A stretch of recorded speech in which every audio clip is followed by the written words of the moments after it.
Okay, everyone. I just need a minute here to finish setting this up. I haven't done this. Okay, this is exciting. I've been traveling for a while. That's why you haven't been receiving any videos. I've been doing dailies for those who are on the WhatsApp. Hold on, let me move this back so you get the full. All right. So I've been going actually cross country from Los Angeles to coming both for Gimel Tammuz to New York, a special day which I want to talk about today, this Thursday, also for a wedding. And since I'm a little kid, I always had this incredible desire to ride to go on the highways and roads and explore new roads. I guess my desire to learn Chassidus and explore new dimensions is related to that desire of always finding something new and that I haven't seen yet. And it's always been like, as a little kid, I always wanted that deeply. So I also had this dream of driving across country, but who has time to go drive across country?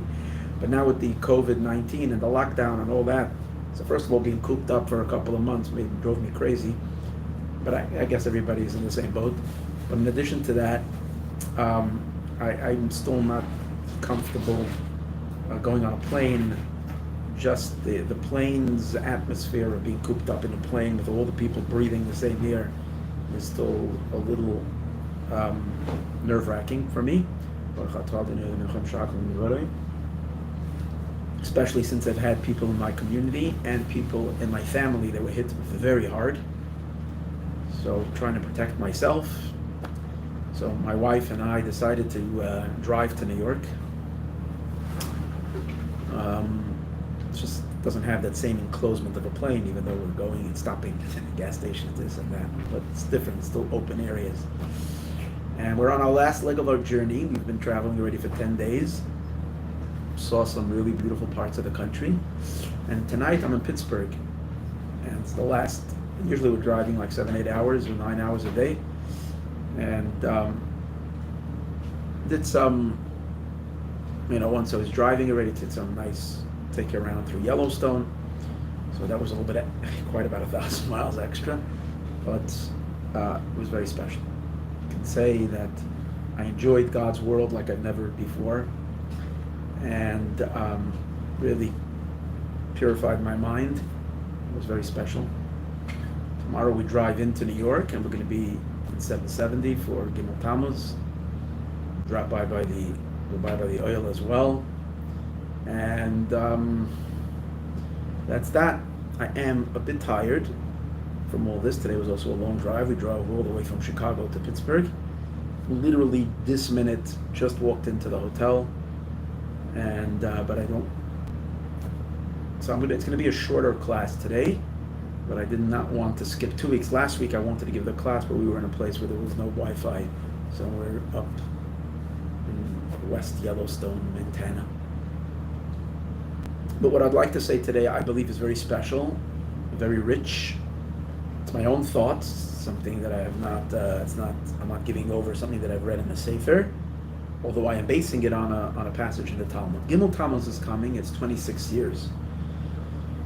Gimel Tammuz has a long history. It's the day that Joshua stopped the sun when he was victorious, bringing the Jewish people into the land of Israel. This is the day that brought down in Seder Olam.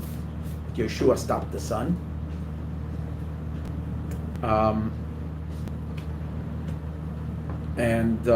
Many years later, the day had a great significance in Chabad, in that it was the day that the previous Chabad Rebbe, Rabbi Yosef Yitzchak, was exiled to the city of Kostroma. This is after after he was arrested and tortured and interrogated for a long time in the infamous prison of right now it slipped my mind, and they already almost had him under the firing squad. They almost killed him. And of course, the Eibishter was protecting his servant. And the Rebbe was saved, and at the end they decided to send him for 3 years exile, which for a person like him in his weakened condition would have been the exile that when the communists sent someone in exile, it wasn't easy. The Rebbe's father, Rabbi Yitzchak Schneerson, the Mechutin of the previous Rebbe, was in exile and passed away immediately after, I think, the conclusion of his time that he was supposed to be in exile from the hardship and the difficulties. And the Friedrich Rebbe was not a healthy man. So sending him off thousands of kilometers away to the bitter cold areas, and that would not have meant well. But the Rebbe did leave and went. And for the Chassidim, it was initially considered a horrible day. They didn't know that the Rebbe was initially supposed to be killed. And then they decreed upon him 10 years of labor camp, and then he exchanged it for 3 years. So this was a lightening of his punishment. So this was a very, very dark day. Turns out a week later, just after as he got there, on the 12th day of Tammuz, they freed him completely. 12th and 13th of Tammuz, and this became a big Yom Tov. So Gimel Tammuz was an interesting day. Initially, it was always thought as a very dark day, and then reactively, we realized that it was the beginning of his redemption. It was phase 1 of his redemption, and therefore in Chabad it's called Chag HaGeula. The beginning, the Haschal of Chag HaGeula. The Rebbe once said that for Hasidim, this day is even more important than the 12th of Tammuz. The 12th of Tammuz, which is officially Yom Tov, that's for the Jewish people as a whole. The leader who saved Russian Jewry and then later went on to champion Judaism in America, spread Yiddishkeit all over the world, was saved and was able to do his work. That's for the Jewish people. But for a Chassid, the personal life of the Rebbe is the most important. The fact that the Rebbe was released from the prison that he was in, which every moment that he was there was a danger to his life, so that's already the greatest Yom Tov. And again, that's even had he been sent for 3 years for exile. But the fact that in the end it turned out that this was the beginning of what happened a week later, that they let him leave Russia completely, sent him out of Russia, and which was an incredible miracle. It was only found out a week later. So that's what Chag, what the day represents, a day that initially is dark, but then later retroactively. And that's how the Lubavitcher Rebbe, the Rebbe, defined this day a year before the last time he spoke to us on Shabbos Parshas Kairach Gimel Tammuz 57-51. That's what the Rebbe said about this day. The next year the Rebbe couldn't talk anymore because it was after his stroke, which happened on the 27th day of Adar, and then 2 years later he had a second stroke on the 27th, same day, 27th day of Adar, which obviously shows everybody that we're dealing with what's called himmlische Sachen. We're dealing with godly things, godly occurrences that are way beyond our understanding. And then in the summer, on the 3rd day of Tammuz, on Motzei Shabbos, in the year 5754, Tafshin Nun Daled, the Jewish world was struck with the shocking news, and Chassidim were beside themselves that the Rebbe passed away. And I was there, and I went to the funeral, and it was just a horrible day. I can't even describe the horror, the shock, the frustration.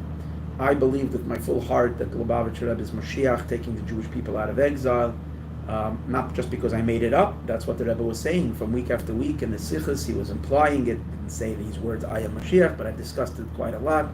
The Rebbe he said it in every way possible, stopping short of saying, I am Mashiach, but he said it and even allowed the Chabad Sfarim to be printed.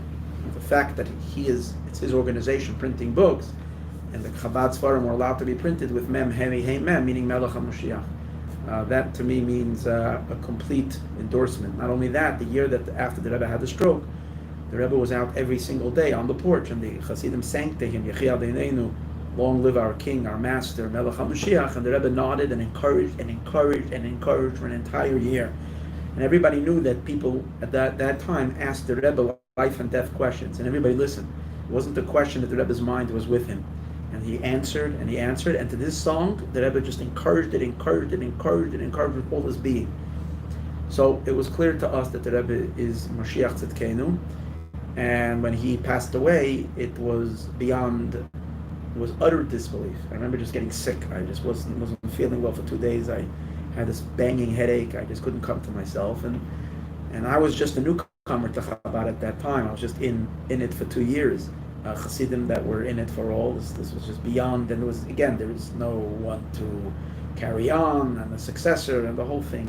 And the predictions about Lubavitch would fall apart, and so on and so forth, were very dire. Now, obviously, Baruch Hashem, Lubavitch survived, and it grew, and the great shlichus of bringing Yiddishkeit across the world quadrupled, more than quadrupled, and the shluchim going out still today to the four corners of the world, reaching every single Jew, uplifting every broken heart. I mean, I drove through America now, and you see all the countries, and I didn't actually visit Chabad houses, but going through all the towns and places in the middle of Yehupitzville, middle of nowhere, in Wyoming, and I met someone, I put him on tefillin, and the guy was excited. He asked me, how did I know that he's Jewish? Because he said to me, do you know Zalmi? And I said, he's a guy, a hotel clerk, in the middle of Jackson, not even Jackson, in a place called Victor, Montana. I arrived at 10 o'clock at night, and I met him, and we were leaving in the morning, so we put him on tefillin. So who was thinking of Jews in Victor, Montana. In any case, Lubavitch, Baruch Hashem, survived, and everything is great. Then we're now, since then, the official take in Chabad, and I know this, and everybody knows, is most of Lubavitch in terms of the outward shluchim and so on and so forth. Look at the day of Gimel Tammuz as a very somber day, a very meaningful day, a very deep day, and a day of iskashrus, a day of deep bonding. This is the yard site of the Lubavitch Rebbe, the leader of the generation. It's not a secret that the Lubavitch Rebbe referred to himself, to his father-in-law. He never really spoke of himself directly, but as his father-in-law was the Nasi Hadar, the leader of the generation. And therefore, this is like, and those who are a little familiar with Chabad teachings know that the Rebbe referred to himself to his leadership, to his father-in-law, which he once said, Ruchai Bekirbi, his spirit is in me, right? Like it's one soul, one being. So when the Rebbe refers always to the Rebbe as Nasi, the Nasi of the generation, and the Moshe Rabbeinu of the generation. So the day being the day of our Moshe Rabbeinu. It's a very deep day, a very powerful day. So it's a day of Farbrengens, and a day, obviously, Chassidus never allows for sadness and depression.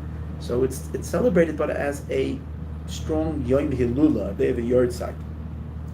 Then there are what people call the crazies, the kooks in Lubavitch. Those are the kooks who are steadfast in their amunah and their faith, and say that, after everything we've seen, and after what the Rebbe said, and so on and so forth, what we are seeing, what happened is not Pashat. What looks like an Estalkus and a passing and a Levaya, and it is, that's the way things look to our eyes, but this is a grand test on the grand scheme of things. And people have always, seen these two, and again, and the amount of people that believe this, we're dealing with in the thousands and thousands of Chassidim across the world, and Yisroel, but all over. Even amongst those who don't officially say it, there are still another few thousands that believe this. I myself was I was deep inside my life, I was generally belonged the pneumius to this camp, because when you saw what you saw, when you beheld what you beheld, the fact that you have a question regarding a physical episode, it's a question. It was something bothering me, and something that, but definitely I wasn't too vocal about this, and something that I didn't speak about, and something that I didn't share, and more than that, I was very uncomfortable sharing it with others, because people wouldn't, no one wants to be looked at as a kook, as a little off the wall. A couple of years ago, I started investigating and learning it more, and opening up the books again, and rereading all those inspiring sichos that the Rebbe said in the years 57, 51, and 52. And I realized that if I am a chassid, and I believe that the Rebbe Moshe emes v'teirasa emes, then there is no way for me to interpret this any other way than what we are seeing now on Gimel Tammuz is not what it is. And again, I'm not going to do that now, because I've given many shiurim on this, and anybody that wants to listen, how can it be, and what, and where, and when, and what's with Mashiach having to be from the living, and so on and so forth. there is a lot, and that's not the point of tonight's class. What I do want to share, particularly tonight, is something very unique that I think pertains to Gimel Tammuz. That I was inspired a couple of months ago. When Daf Yomi completed Shas, I'm always inspired when Jews are learning Torah. It always inspires me. I love Torah and I want to learn Torah. Now, for most of my life, after my yeshiva years, I was mainly drawn to Pnimiyus HaTorah. I have to make a public confession. I neglected a little bit the study of the revealed elements of Torah, the Gemara and so on and so forth, and I delved in with all my heart and soul into the esoteric elements, into Chassidus, Kabbalah, and so on and so forth. That's where I felt my neshama is drawn to. Not that I didn't learn at all, but not giving it the amount of it. And it's always bothered me. So every time Daf Yomi comes around the circle and they finish Shas, I'm thinking, oh, Gaval, you got to learn all of Talmud. I didn't learn that. According to the Alter Rebbe, every single Yid has got to learn the entire Torah. I mean, I'm saying according to the Alter Rebbe, it's according to Halacha, that if you're able to learn the whole Torah. So I was re-inspired. Now, to do a Daf Yomi, for whatever reason, and Chabad wasn't something that was, for whatever reason, I'm not going to get into it, whether you learn Daf Yomi or not, but it was never, I should say, encouraged in the Chabad world. It was always encouraged that a Yid has to, that every Chassid has to learn a Masechta, which again, I neglected, but it encouraged that a Chassid should learn one Masechta every year a Masechta. But not, Chabad, learning Daf Yomi sometimes makes you learn Gemara very superficial, because you're in a rush, you got to finish a whole page. So you learn as much as you can learn every day. But at least when they started Brachas, I started learning Masechtas Brachas, and thank God I'm continuing now. And I try to learn, now I'm learning Gemara every day, and Mazel Tov. And Baruch Hashem, I'm enjoying it immensely. But I came across, in that study, a passage in the Talmud that just blew up in my face. And I said, wow, the Gemara is sharing with us something, a secret, very, very deep, and to me, it pertains to Gimel Tammuz. And you're welcome to agree or disagree. I'm not over here saying Torah's Moshe, the Torah of Moshe Rabbeinu. I'm teaching my own insight, my interpretation on this passage of the Talmud. So this is in Tractate Masechtas Brachas, fascinating Gemara. Gemara Daf Tes, page number 9, Amud Beis, the second chart, the second half of the second side of the Gemara. The Gemara is talking about the Gemara is talking about saying the Gemara is talking about Smichas Geula L'Tfila. Smichas Geula L'Tfila means that we are very highly encouraged that when we daven every day, we daven Shmona Esrei, which is the Amida, the 18 blessings, which really is 19 blessings today, because the sages added one more. So when we say Shmona Esrei, that we should attach the Shmona Esrei, which is Tefillah, L'Geula, to the blessing, which is discussing the redemption of the Jewish people. What do we mean? So if you daven Shachris, we know that Shema, which we say before Shmona Esrei, comes along with it, is accompanied by blessings called Birchas Kriya Shema. Now there are two blessings that are said prior to the Shema, and there's one blessing that's said after the Shema, in the morning. So the one blessing that's said afterwards is called the bracha of V'yatziv Enocha, or the way we refer to it in Talmud, Emes V'yatziv. Kriya Shema really ends by the word Ani Hashem Elokechem, and then the word Emes is already the beginning of the next blessing. And it concludes with Baruch Ata Hashem, Ga'al Yisroel, the Redeemer of Israel. So the Gemara is speaking about that there is a virtue and there is an importance of connecting Geula, which is the blessing of the redemption, to prayer, and not making any interruption in between them. Now we know it's a very serious place. You're not supposed to make any interruptions, even interruptions that we're allowed to make in that part of davening. Over there, between Geula and Tefillah, you're not supposed to say anything. So the Talmud says it's a very great thing. You're supposed to do that. The Gemara actually says that anybody who does this continuously, the day that a person is Saimech Geula L'Tefillah, he won't concur any damage. No hezek will happen to him. Interesting. Reb Zera actually asks, the Gemara brings, Reb Zera says, what are you talking about? What are you talking about? But smichas geula l'tefillah, there won't be any. If someone says the blessing of the geula and connecting it, first of all, today everybody davens that way, and sometimes people do have a damage. So, Reb Zera said, I have done that, and then on one day that I did it, that was Saymech geula l'tefillah, I had a damage. So the Gemara says, what's the damage that you had? That you were told that you have to bring hadassim to the king. He needed to pay a certain tax.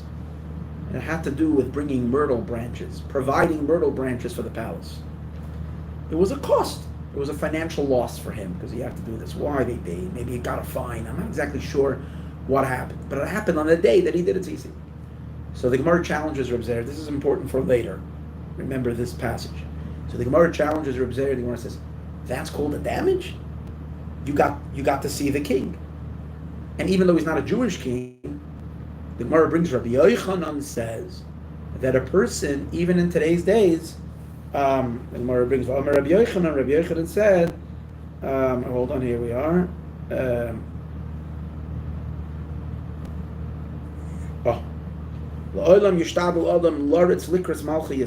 Person should always run towards seeing kings of Israel. Not only towards seeing Jewish kings, even regarding seeing kings of nations, a Gentile king. You should also run to see a king. Because if you're going to merit to be alive when Mashiach comes, our generation, you'll be able to see the difference in Malchei Yisroel, between the kings of Israel, the Malchei Yaakov.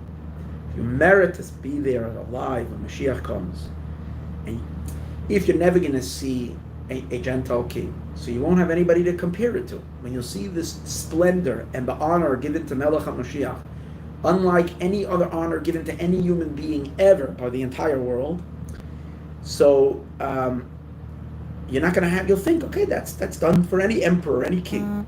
But now that you've seen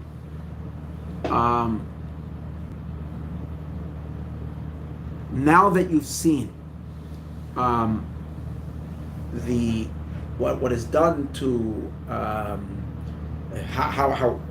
you'll see the big parades that are done for a regular king, then you'll see the greatness of Melech HaMashiach. You'll understand and appreciate it. So therefore, even if it costed you, even if you had a financial loss, it's worth it. That's what the Gemara says to Reb Zera. The Gemara also brings that one of the sages says that I saw this and this person, this great rabbi, and he, on a day that he connected these two blessings, the blessing of Geula to the blessing of Shemona Esrei to Tefillah, and his smile did not get off his face. His laughter, he was smiling and like laughing the entire day. So obviously it's a very great thing to connect Geula to Tefillah. These two should always be attached to each other. Fine. Then the Gemara says, but I have a question. How can you say that we're supposed to be Saymech Geula L'Tefillah? When we daven, we all know that before Shemona Esrei, we say a certain verse. It's a passage from Tehillim. We say, Hashem sefasai tiftach. God, open up my mouth. Ufi yagid, and my mouth will say, Tehillah secha, your praises. That pasuk, Hashem sefasai tiftach, ufi yagid Tehillah secha, we added in before Shemona Esrei. It's not part of Shemona Esrei. It's a passage. I think it's a pasuk in Tehillim. Almost 100% sure. Shem Sfasai Tiftach. Sorry, I because I was traveling, I wanted to look over this passage of the Talmud just to prepare a little better for the shir, and I got in here too late and I couldn't do that, so I'm a little bit frazzled, but you'll bear with me. Here we are.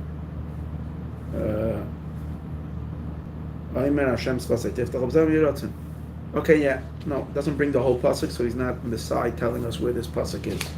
I'm almost sure it's in Tehillim. I'm just tired. If I wouldn't be tired, I would remember clearly where it is in Tehillim. I would, but my head is not working that well. Sorry. Okay, hold on. You're supposed to say. Here we are. Yeah, in chapter 51 in Tehillim, verse 17. Hashem Svasei Tiftach. And at the end of Shmona Esrei, you say the pasuk Yila Ratzain Imrei Fi. Let it be for goodwill the words of my mouth. So, if we say every day the pasuk Hashem Svasei Tiftach, so Hashem Svasei Tiftach then is an interruption. If it's an interruption, then it's then we're not putting close redemption to prayer. We're making a hefsek. So the Gemara just tries to give an answer. Anyways, the Gemara in the end says it's not a problem because it's not considered a division. It's not considered a separation. Why is that verse not considered an interruption? Because since the rabbis instituted it, ketfila arich damya, it's considered like a long tefillah. The pasuk Hashem Svasei Tiftach is considered like Shmona Esrei. It's one continuum of Shmona Esrei. That's what the Gemara says. It's a long Shmona Esrei. Tefillah arich, that's a long Shmona Esrei. So it's as if you're starting Shmona Esrei with the words Hashem Svasei, and you just said Baruch Ata Hashem Goel Yisroel. So there's no interruption. Fine. The Gemara says, I'll prove it to you. Because by Ma'ariv, this that we're supposed to say Geula next to Tefillah is by Shachris and by Ma'ariv, by the evening prayer as well. By the evening prayer, by Ma'ariv, we also say the bracha Baruch Ata Hashem Goel Yisroel. But we don't start Shmona Esrei. We say another bracha. What's the bracha that we say? We say the bracha of Hashkiveinu. That's the blessing. The blessing of Hashkiveinu was said at that time. So the Gemara says it's clear that what? That you have an interruption. You're supposed to say Geula to Tefillah, and we're saying that extra blessing, Hashkiveinu. When Hashkiveinu is a blessing, but we're davening Hashem to help us have a peaceful night.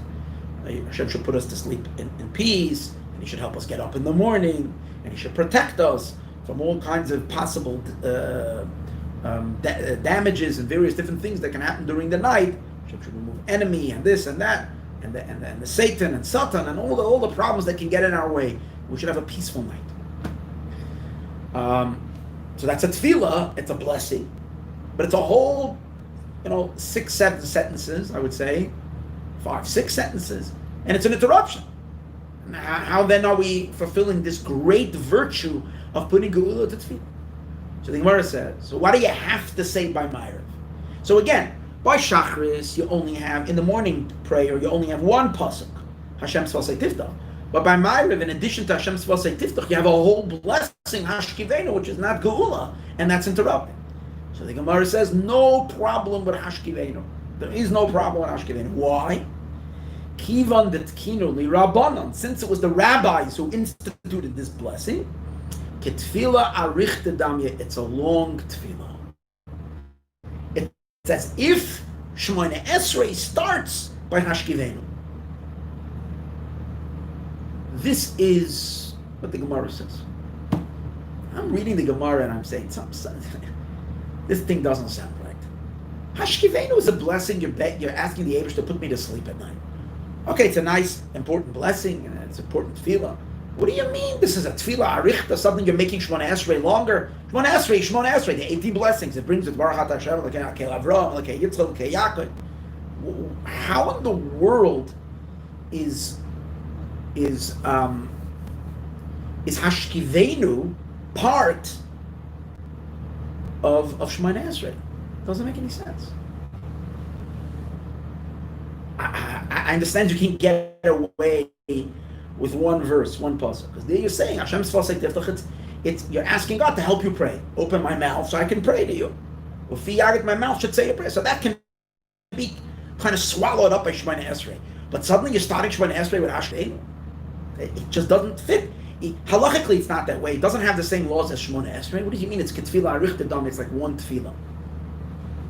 So it hit me then that there is something, a hidden secret that's going on over here. What's the inyan of smicha l'tefillah? So for those who learned a little Hasidus know, tefillah represents, we know that there's mashpia and makabel. There is the influencer and there is the recipient, makabel. The whole system of existence is set up with mashpia and makabel, male and female, husband and wife, ish ve'isha. And we know that the purpose, and as it refers to the divine, it's my wife was just telling me the other day that she had this person who came to deliver avocados. So it's a yid. He has an avocado farm. It's called a farm or whatever, and he sells avocados to the local to people in Los Angeles. She found his number, so he came and delivered an avocado. So he's telling her that there are female avocados and there are male avocados. The ones that everybody likes are the female avocados. The male avocados are not good. But in order for the female avocados to grow well, there has to be male avocado trees. Because that's the way it works. And maybe through the pollen of the bees, I'm not exactly sure how it connects the two, but there has to be. So it's interesting, even amongst the plants, there's the males and there's the females. And we know heaven and earth is male and female. Heaven is, in Torah, it refers to objects and animal, all kinds of stuff in male and a female. Okay, an animal we know for sure, male and female. In human, male and female. And heaven is the male and the earth is female. This represents in all levels of existence. And even in Hashem, Kabbalistically, there is the Shekhinah, which represents the feminine element of the divine, which is God's indwelling within the world. And then there is a HaKadosh Baruch Hu, the transcendental, infinite light. The purpose of all of our Torah mitzvahs and everything that we do is to unify HaKadosh Baruch Hu and the Shekhinah. And that's Mashiach. Mashiach is the unification. HaKadosh Baruch Hu is called Geula, because that's the power of redemption, because he's infinite and Ein Sof, so there's no mitzarim, there's no limitations, there's no golus. Shekhinah, a lot of times we refer to Shechinta Bigalusa. Shekhinah is an even more constricted state. She has to be taken out of her constriction. How does she get out of her constrictions? Through her yichud with her husband. And that's the meaning of being Saimeh Geula to Tefillah. Tefillah is Shekhinah. Malchus, which is Shekhinah, is called Tefillah. Vani Tefillah, I am Tefillah. He's referring to Shekhinah is always davening. She's davening, she's crying out, she's revealing her love, her yearning, her passion, her thirst for godly download. And the Yisait, which is the final sphere of the masculine, that's called Geula. Smichas Geula L'Tefillah is so important because that's the whole purpose of creation, is this fusion of Geula and Tefillah. You unify the two. And that's Mashiach. So we have to be very careful not to make an interruption. There should be a very smooth transition from Geula to Tefillah. We know in the greater sphere, these spheros, these attributes, these divine attributes are manifested in various different tzaddikim. For instance, we have the 7 ushpizim that come to our sukkah. They're called 7 royim, 7 shepherds. So Avram, we know, is manifestation of Chesed. Yitzchak is Gevura. Yaakov is Tiferes. Moshe is Netzach. Aaron HaKohen is Hod. Yosef is Yesod. David HaMelech is Malchus. You see that the tzaddikim, very, very great tzaddikim, their souls are conduits for these energies, for these godly manifestations. Just like it was in the beginning of time, there is also in the end of time, as Mashiach comes, there is also a manifestation of these powerful attributes of the divine within the world. So the 7 Chabad Rabbeim, and this is something the Rebbe himself spoke about, and are the manifestations of these divine channels of godly light into this world. How we ever set the system up, Alter Rebbe sometimes is referred to as Chachma, that we're not working through the system of 7, but sometimes he's seen as the attribute of Chesed, the Mittler Rebbe Gevura, 7 tzaddik. According to that system, previous Lubavitcher Rebbe is Yisod, which is the end of the masculine energies. The Rebbe, the 7th tzaddik, is Tefillah. is Malchus. Malchus is Tefillah. I'm not going to get into the whole way you see in the Rebbe's style and everything that his entire persona is a persona of Malchus, of kingship. There's a lot to talk about that. The idea of Smichas Geula L'Tefillah, you see an interesting thing. From all the Chabad Rabbeim, you've never seen such an attachment of two Rebbes, of two tzaddikim, that were inseparable. And that is the previous Lubavitcher Rebbe. His name is Yosef Yitzchak. Yosef is Yesod. And his connection to the Rebbe, the Rebbe stood by his side like the most loyal chassid. Much more than that. The entire leadership of the Lubavitcher Rebbe, there isn't 2 minutes in his world where 2 minutes.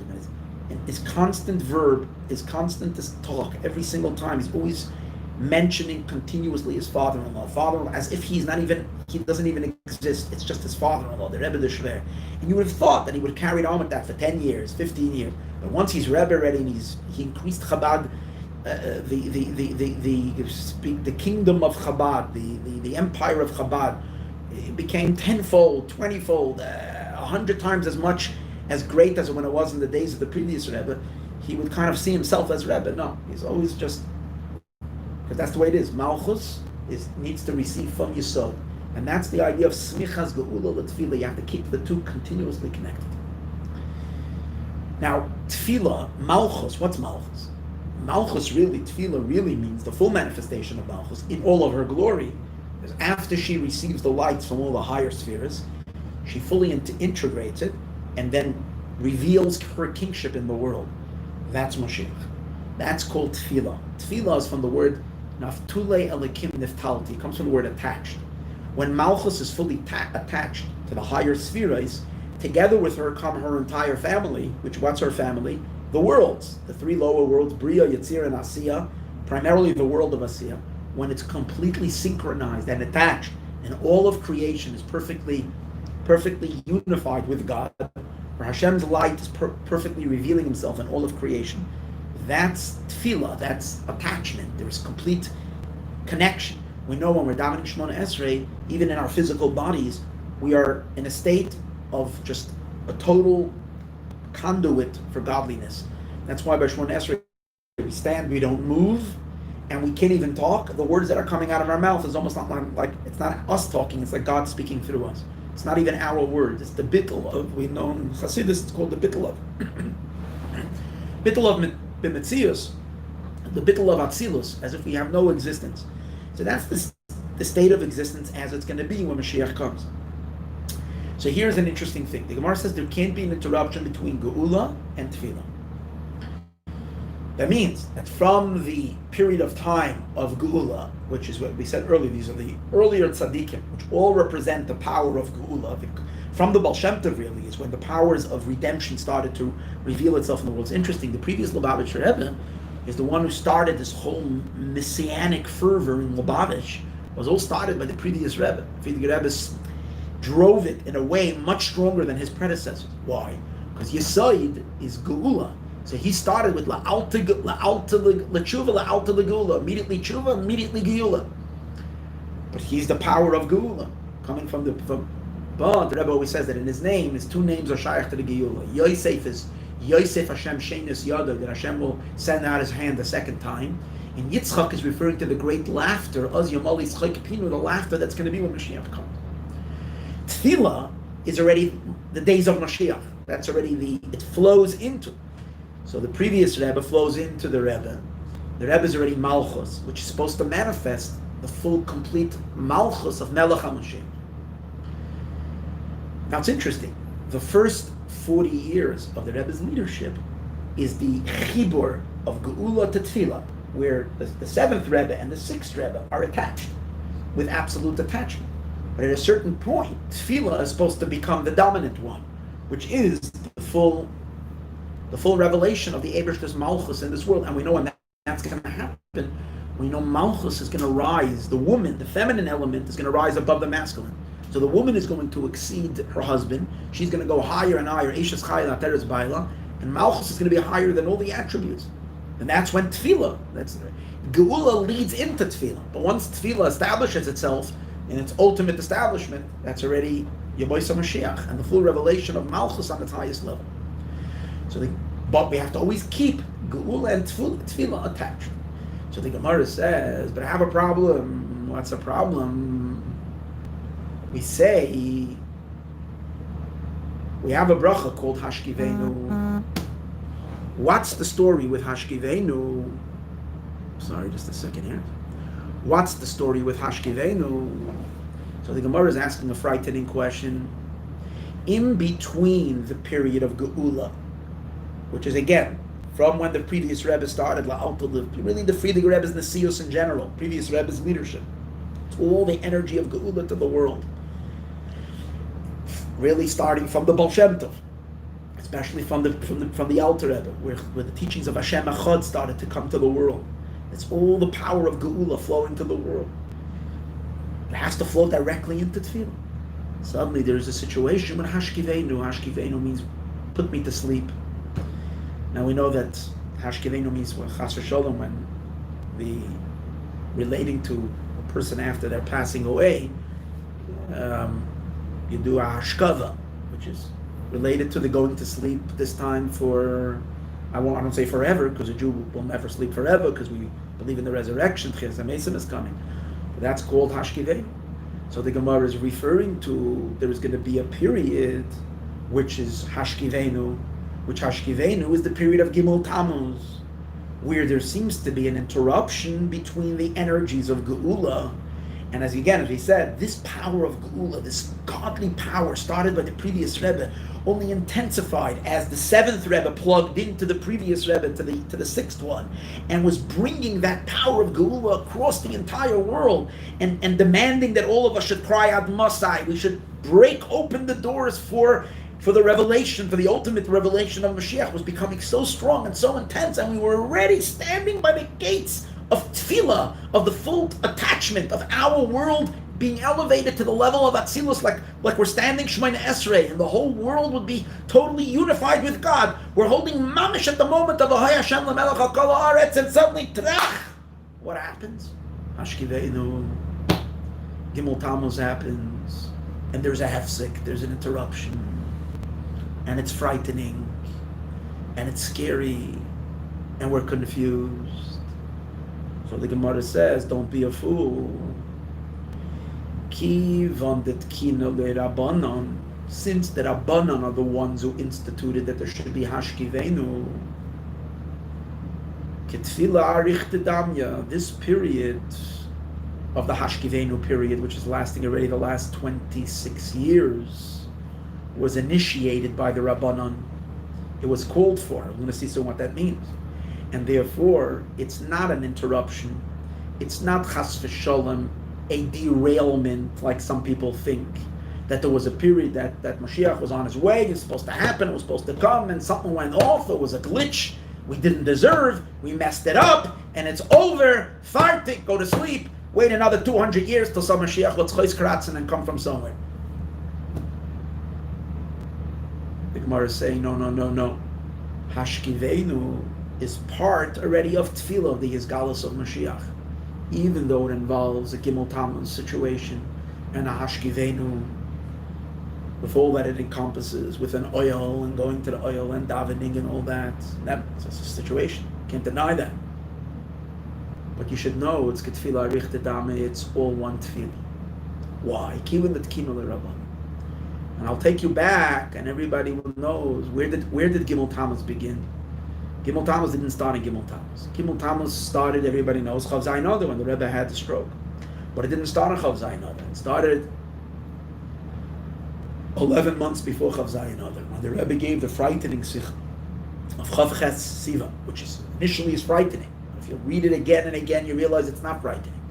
What the Rebbe was doing then, it was the biggest favor for the Jewish people. And he was telling us that he's done whatever he can, and now he's giving it over to us. That means that we need to be partners with him in bringing Mashiach, which is a very big compliment, because he's complimenting at us and he's telling us, listen, hey Yidden, you have the koyach, Sidim, and Yidden Bechlal, you have the koyach, you can bring the Geula.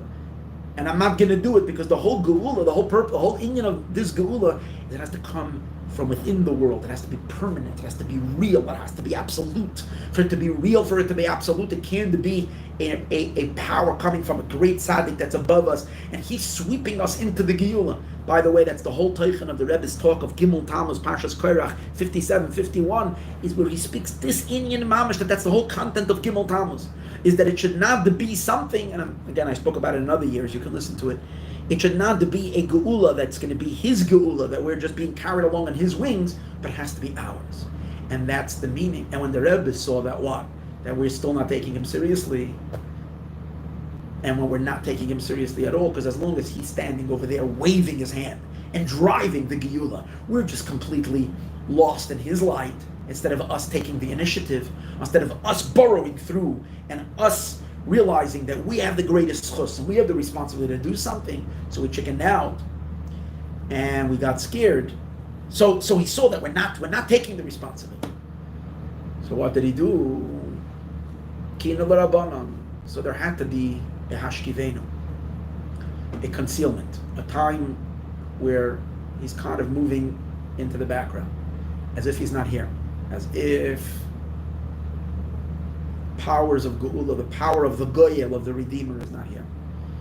Enabling the Jewish people, Chassidim, to do the work on their own. Since that's the case, you should know that the Geula was never derailed. And the last 26 is one hemshech, 26 years, is one continuum of Geula in this world. It's not a hefsek. It might halachically not be considered Shemoneh Esrei because you don't have all the Giluyim of Yemei Mashiach yet, and you still have agony and corona and riots and death and terrorism and all kinds of horrible stuff. And that's why it's a difficult period. What do you do during the time? What do you say in Hashkiveinu? You're davening, remove the Satan from before me, Me'acharenu, remove from the enemy, Dever, we're asking God, protect me for Dever. It's this period of time. Dever means a plague. We've had a plague, we've had terrorism, we've had children going off the derech, being seduced, people getting cold in their Yiddishkeit. We've we've had everything during this period of Hashkiveinu. But you should know that Hashkiveinu, Ketfila, Arich Tedami, it's all connected to the period of the Geula, and it's not an interruption. Now,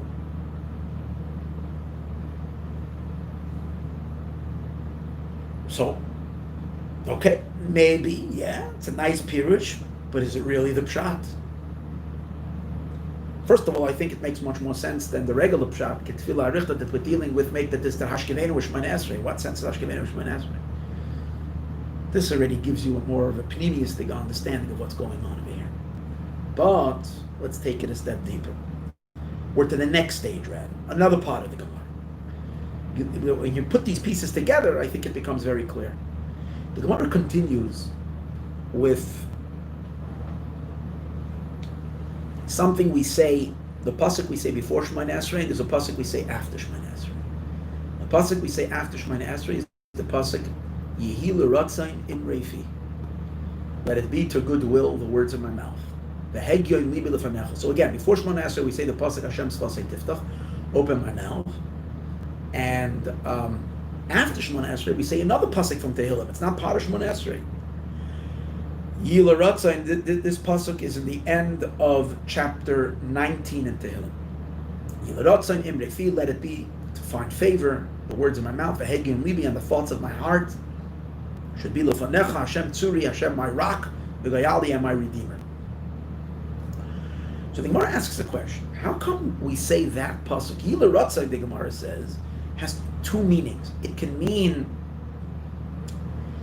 imrei fi, let it be to goodwill the words of my mouth that I am going to say, the words that I am going to say in the future, or yehi l'ratzain imrei fi v'hegyoy libi lefanecha, the words that I said already. It can mean both regarding the past, future, and regarding the past. So if it can mean both, why don't we say yehi l'ratzain in the beginning of Shema? Before we start Shemoneh Esrei, we should daven that my words in my mouth should be accepted on high.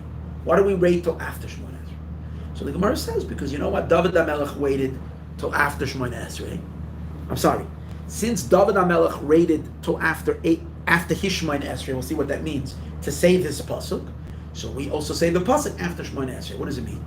David HaMelech said this pasuk after 18 chapters. At the conclusion of the 18th chapter, David HaMelech says, Yil Ratzon Imrefi.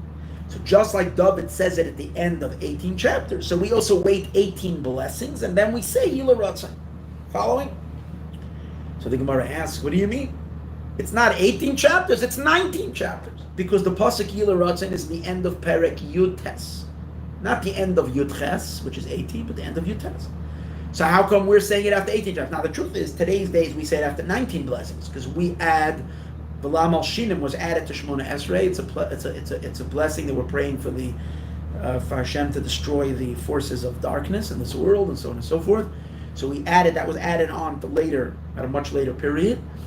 So for us, really, it's in the end of 19. But initially, when it was instituted, Shemona Esrei was only 18. So why are we saying it after 18 when David HaMelech said it after 19? So the Gemara gives a very interesting answer. No, it's really only after 18 chapters. Why? Because in Tehillim, the first 2 chapters, Ashrei Ish, which is the beginning of Tehillim, fortunate is the man who did not walk in the ways of the wicked, and the next kapitel, which is Lama Rakshu Goyim, why are the nations making a commotion? Lama Rakshu Goyim, why are they making a tumult? Why are the nations congregating? So that's Perek Aleph and Perek Beis of Tehillim. The Gemara says they look like they're 2 chapters, but they're really 1 chapter. They're 1 chapter. So it's interesting. Same thing. The Gemara is similar to what it said earlier. Before it said that Hashkiveinu is really part of Shemona Esrei. Now the Gemara is saying that chapter 1 and chapter 2 in Tehillim are really 1 chapter. They're not 2. In our Tehillim it's divided as 2, but it's 1. Why? How do you know that? So the Gemara proves it. Because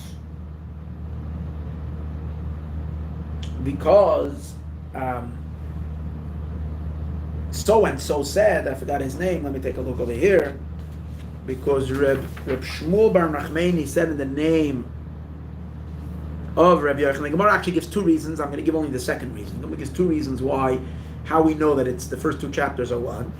But he brings Reb Shmuel Bar Nachmani, the name of Rabbi Yochanan. Every Parsha that was Chaviva al David, every Parsha that David HaMelech really appreciated or loved, that was precious in him. I mean, David HaMelech was the author of Tehillim. If he really loved one of his compositions, one of his songs, one of his psalms, he began it with Ashrei and he concluded it with Ashrei. The first, and referring to what? Referring to the first chapter of Tehillim. It starts with Ashrei Ha'ish. But when you look at the end of Perek Aleph, it doesn't end with Ashrei. So what is it referring to? Because the end of the second chapter ends with Ashrei. Ashrei kol choisei bai. So this is what he's referring to. The first chapter of Tehillim was very precious to David HaMelech. Since it was so chaviv by him, he liked it so much, he started with Ashrei, and he concluded with Ashrei. Ashrei Ha'ish is the beginning, Ashrei kol choisei bai. So you see, it's one of the proofs that the first and second chapter are really one parak.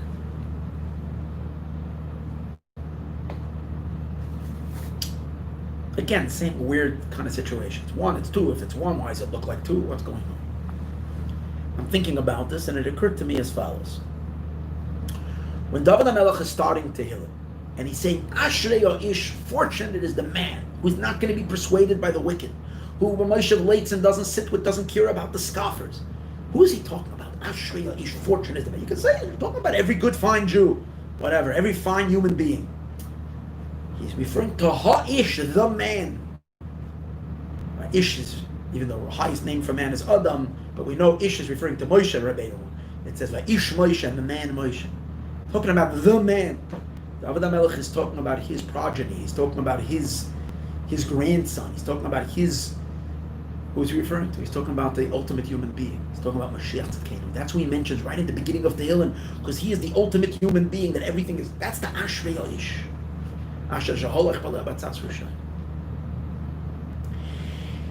Now, in the period of this Ish, this man, which is Melech HaMashiach,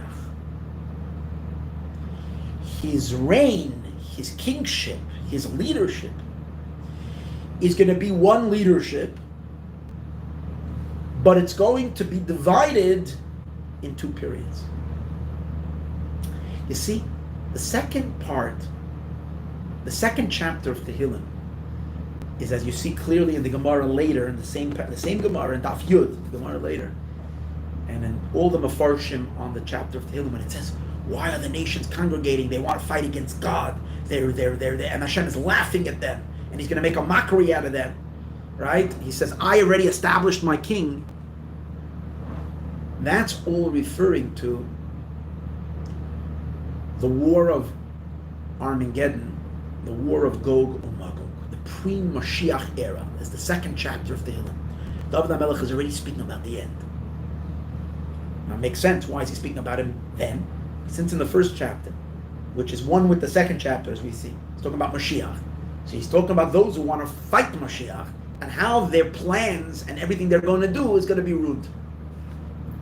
The wars of Gog and Magog, for those who listen to my many classes in the past, have realized that it doesn't have to be a physical war. It's a war to stop Mashiach, which is something that started over the last 26 years or so, 27, 28 years.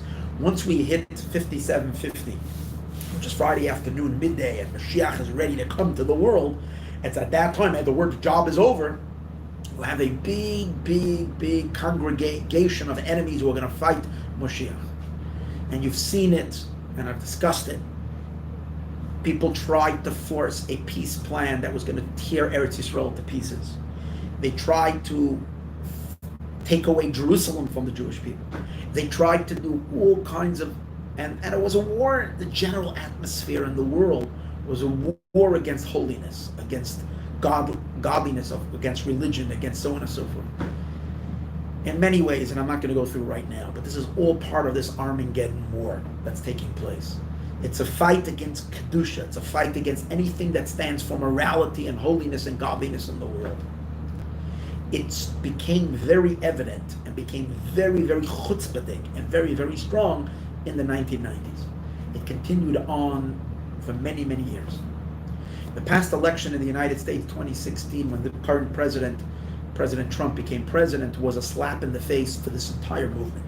It gave it such a, whether it was the Europeans, and you can see it's a godly thing, this whole business, because you can see the chaos. You can see that there isn't a day that it's not basically causing such upsetness and such anger and such craziness that's happening, and opposition and fighting. And from the day one that he became president, or even before he became president, already everything was done to try to stop the man. And he's done amazing things for us. So now I'm going to say something. I completely disagree with what he's doing now with this peace initiative. On the one hand, the announcement regarding annexation of, it's not really annexation, it's the claiming sovereignty over the whole Jordan Valley is a good thing. It's our land, and it was given to us by the Abish there. But the fact that he's even thinking of giving, of trying to impose it, one thing is for sure, that the Palestinians are never going to agree to it. But even a thought and even discussion about it, the Rebbe warned very much not to even discuss of giving an inch of land in exchange for peace. So to give make a Palestinian state in the middle of Israel would be both detrimental on a spiritual level, and it would be horrific both to the safety of Israel, and it would be a slap to the face, chas v'sholom, of God, in which Hashem gives you a land and you're giving it away to others, the foreigners. It should never happen, and it cannot happen. And I believe that the tsaras that he's having now in the United States, as it pertains to him, I'm not saying the coronavirus is his fault and so on and so forth, I'm saying as it's negatively affecting him, as it took his entire economy, he built up the economy of this country to an unbelievable success. He would have rolled right into November 20th, whenever the election is, November 5th, I'm not exactly sure, I forgot already. Whenever the election is going to be, he would have won to a stunning victory. But because of the corona, and afterwards the riots, and after all these things are causing him such problems and such difficulties, I think it's clearly a warning sign for him that as long as he's doing what the Eibishter wants, things are going to go good. The moment he thinks he can mess with Eretz Yisrael, I don't know who's the one who's giving him these ideas, where it's coming from. I feel he should be notified, and if I had the ability to make a video and notify him, I would do so. but it should be something explained to him that the only reason he was made president of the United States was divinely ordained for him to do certain things, and at the moment he's messing with God's plan, then his presidency is not so assured. And it's interesting that this little area, what do they call it, chop in the middle of Seattle, that basically is a claiming sovereignty on its own in the middle of the United States, which is so absurd, which is so crazy, is in a sense an indicator that if you think you're going to take a piece in my land, God says, in Eretz Yisrael, and cut out a little piece that it's not considered my land, which I'm giving to my children, to the Jewish people, then you're going to have that in the middle of one of your big cities to deal with it. So again, how the Eibishter is going to work this all out, and how the Messianic process is going to unfold with this and through this, I don't know. I'm not a prophet, and I don't know. I am not a Trump fan per se because I love President Trump. I am a fan of the Mashiach process, and I am a fan of the Jewish people having Eretz Yisrael. I am a fan of these. As long as he's doing it, I'm a big fan of his. As long as he's messing with it, I don't know. I don't like that, and again, I'm very upset about that. But one thing is for sure, he has accomplished unbelievable things in terms of not silencing it, but breaking and causing more noise, but breaking and upsetting the klippas, powerful forces of darkness fighting the Geula. That's the period of Lama Raksha Goyim. And that's a second chapter. That's a second chapter in Moshiach's state. Because you see, all this started around the time of Gimel Tamuz, when Hashkiveinu began. Remember we said before, there's two periods in Moshiach's time. There is the Hashkiveinu period, and then there is the earlier period where Mashiach is part of Geula, where he's swallowed up by the energy, as we said earlier, of his father-in-law, which is Geula. Then there is a period of Hashkiveinu, which is the first period of, in the sense of Yemoisa Mashiach, but it's coming along in the situation of Hashkiveinu. Hashkiveinu means lying down, as if Chas v'Shalom he's not here and he has no more effect in the world. That leads up to Tefillah, which is the time when Mashiach is fully revealed and the whole world is in a fully elevated Mashiach conscious, Mashiach attached state. That's the third stage. Parallel to that, you also have the two kapitlich in Tehillim and Mashiach. There is the first period, Mashiach in this world. Again, he's fighting the wars of God, but in a way where the war of Armageddon didn't start yet. The Gog Magog didn't begin yet. Then there is the period that parallels Hashkiveinu, which is the Lama Raksha Goyim period of time, which is literally the same time of Hashkiveinu.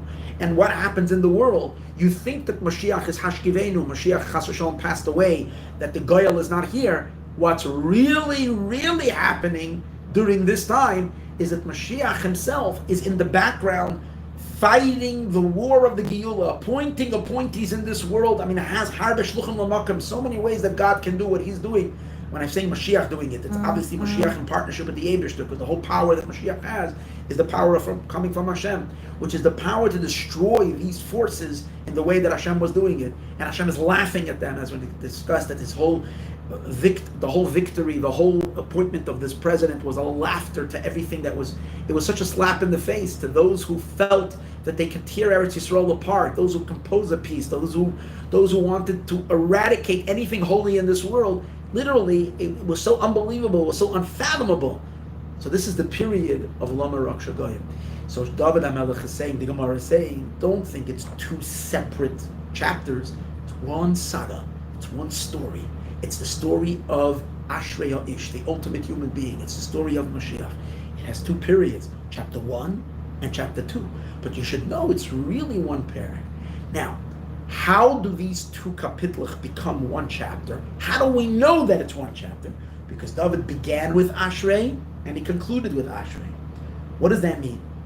That if we conclude with Ashrei, then it's one chapter. If we don't conclude with Ashrei, then it's two chapters, then it is broken off. But once you find the second Ashrei at the end of Perek Beis, that's a sign that it's really one. What does that mean? What's the second Ashrei? Second Ashrei is these words. Ashrei kol ha'choisei boi. Fortunate are those who shield themselves in him. Shield themselves in him means those who trusted in him. Those who did not go astray. during this period of time of darkness and confusion. Those who heard words of prophecy, those who heard words of truth, and knew that every word that comes out from the mouth of the Nasi Hador, of the Tzaddik of all Tzaddikim, of the holy Jew that has uplifted the Jewish people like no Tzaddik before him, and has saved all of Jewry, and so on and so forth, his words are not false. And every word is emes. And therefore those who trusted, which means did not blink during this time, did not lose their emunah, it's actually through that they will make that this whole period is really one chapter, one zman, and chas v'shalom, it's not broken apart. Those who see Hashkiveinu as part of Shemona Esrei, not chas v'shalom some other situation, something else going on. Now let's go back to Reb Zera. Remember I told you earlier, the Gemara says that Reb Zera, so we're ready to conclude just in a few minutes. The Gemara says that Reb Zera said, what are you talking about? I brought together Geula to Tefillah, and I was damaged. Well, what is the Gemara saying? Whoever will keep Geula and Tefillah together will not be damaged that day. What does it mean will be damaged? A lot of people are afraid that if they declare or speak like I am speaking right now, openly and publicly, and saying what Hashkiveinu means, what Gimel Tammuz means, and how this relates to the ultimate Geula, and how this is not a yahrzeit to be celebrated like it's just a regular yahrzeit. We are standing ready to greet Melech HaMashiach any moment.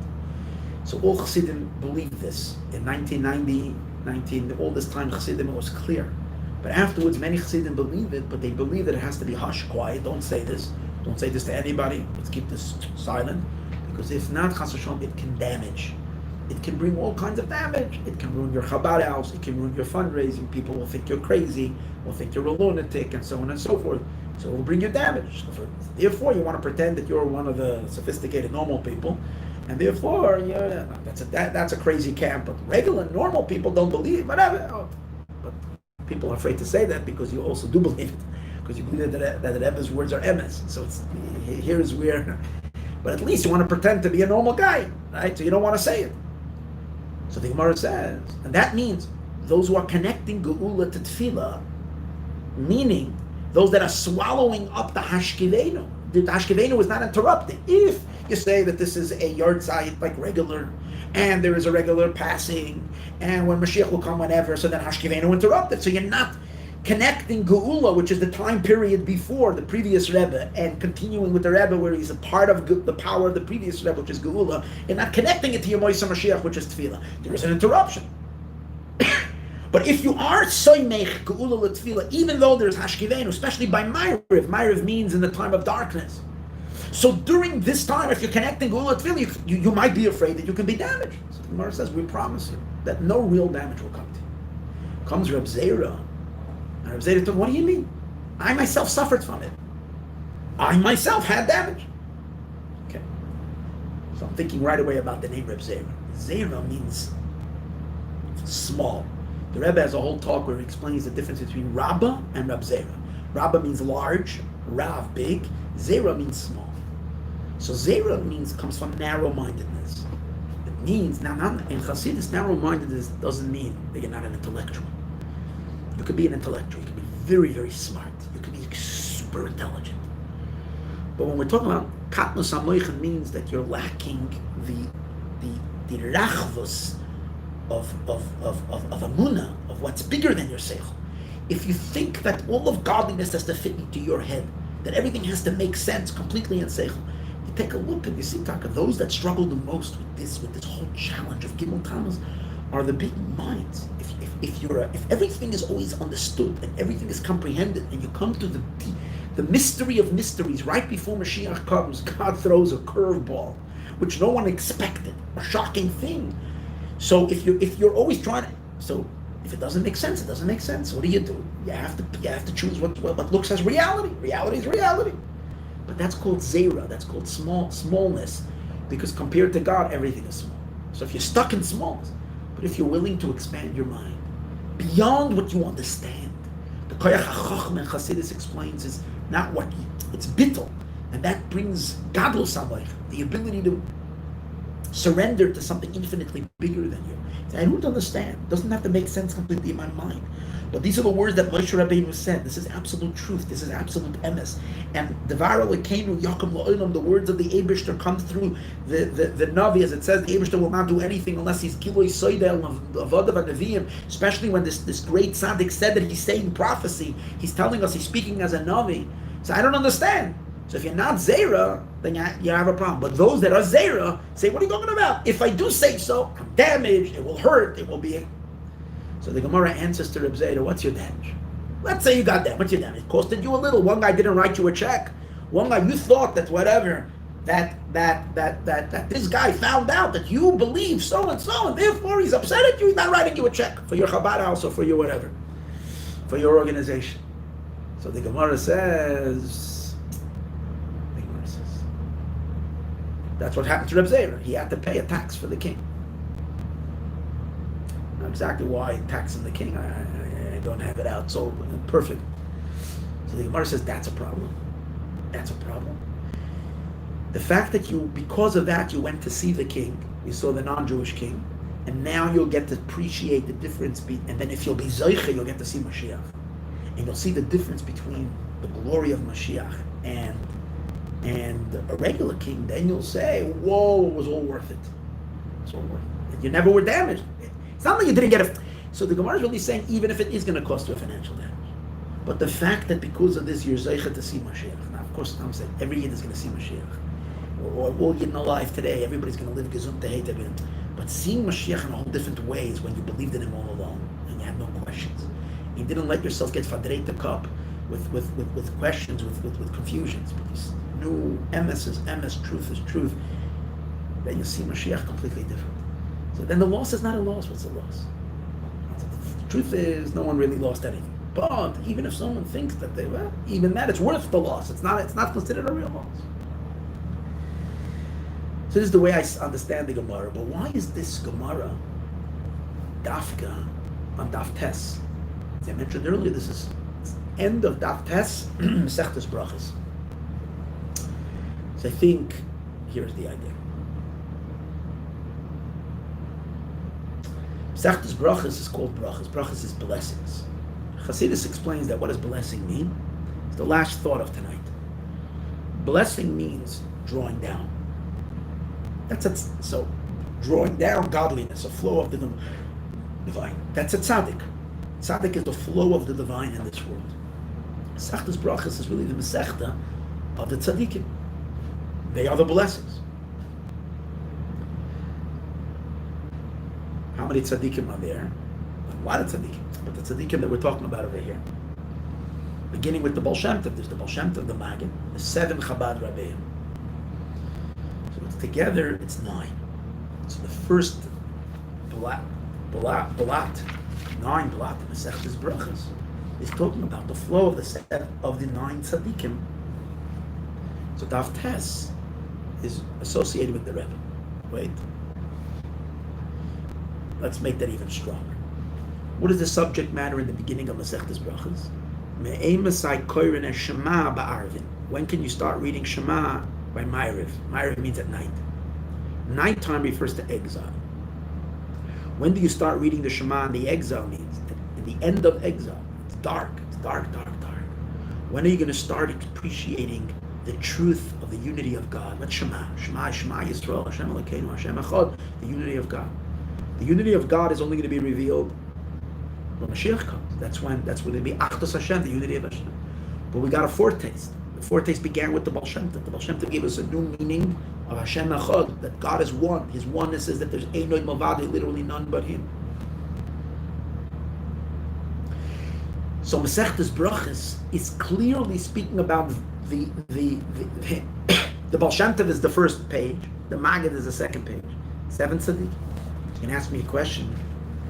I know you didn't learn so much Gemara. You made the confession at the beginning of learning, but every even basic student of Talmud knows that every tractate of Talmud begins on the second page.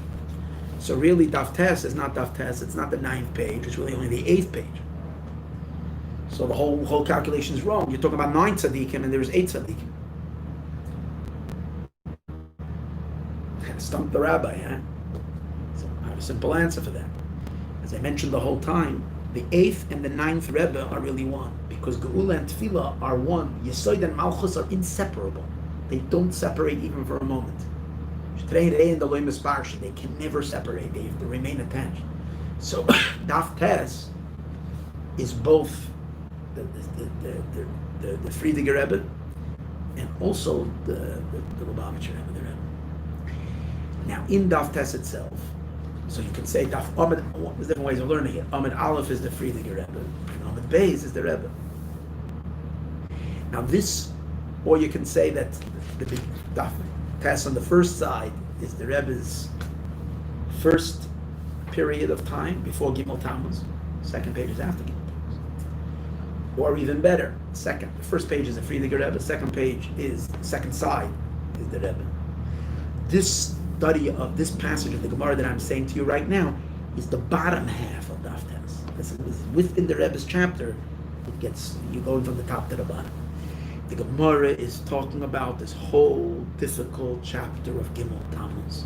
When the Gemara starts this whole discussion, in the end of Daf Tes and Masechtas Brachas, the Daf Tes Masechtas Brachas of those who flow, who bring echad into Arvis, into Ma'ariv, into the darkness of Golos. These great tzaddikim. In the end, you should know there's going to be a period the Gemara is talking about where there's going to be a challenge to be Saimech Geula L'Tfilah.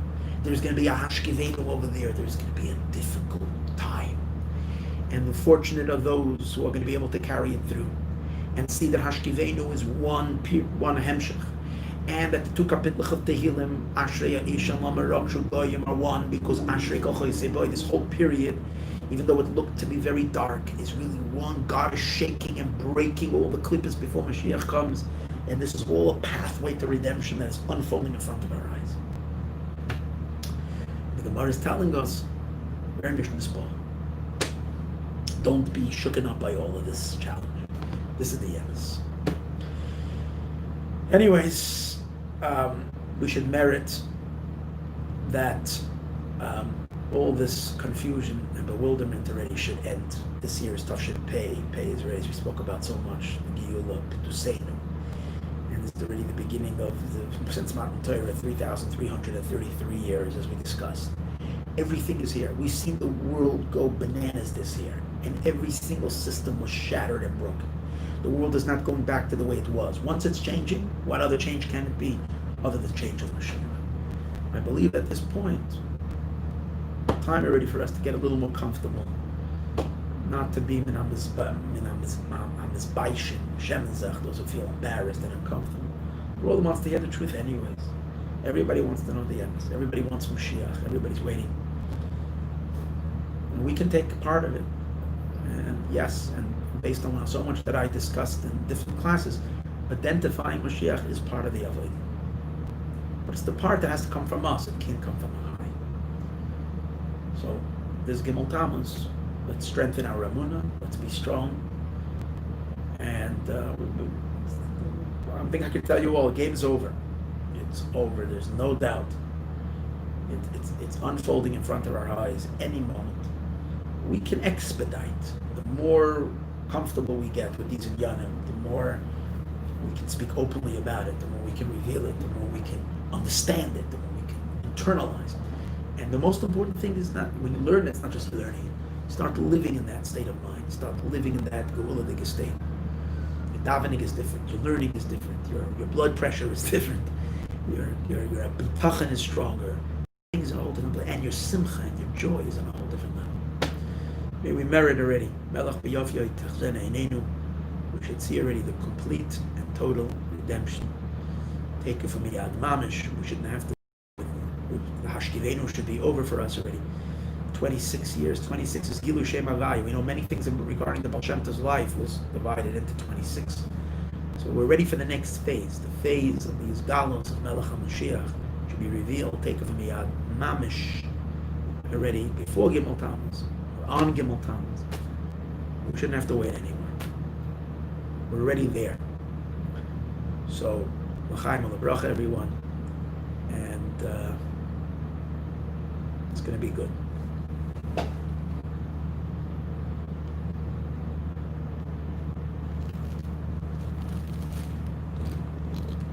Now, once again, the question is, how do I shut this?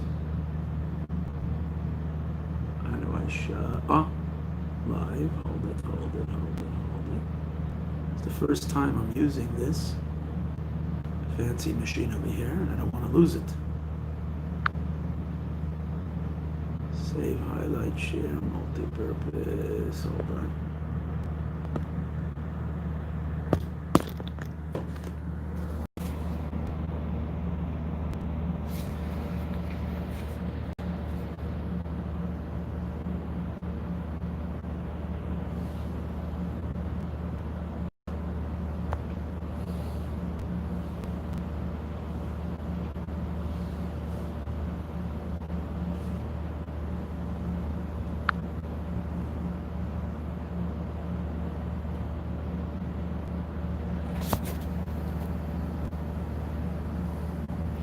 Sorry, I'm trying to conclude this video. Trying to figure out which button I need to push. I'm afraid to push the X. I don't want to lose it. Okay, everybody daven that I'm going to push the X. I shouldn't lose the share. Okay, here we go. All right. 1, 2. The last time when I pushed the X, did I lose it? I'm afraid I did. I don't remember. Not giving me enough. This is live. Mute microphone. Okay. I don't have another option. I'm going to have to try doing the X, or else the video is going to stay on forever. Okay. There we go. Shut it off.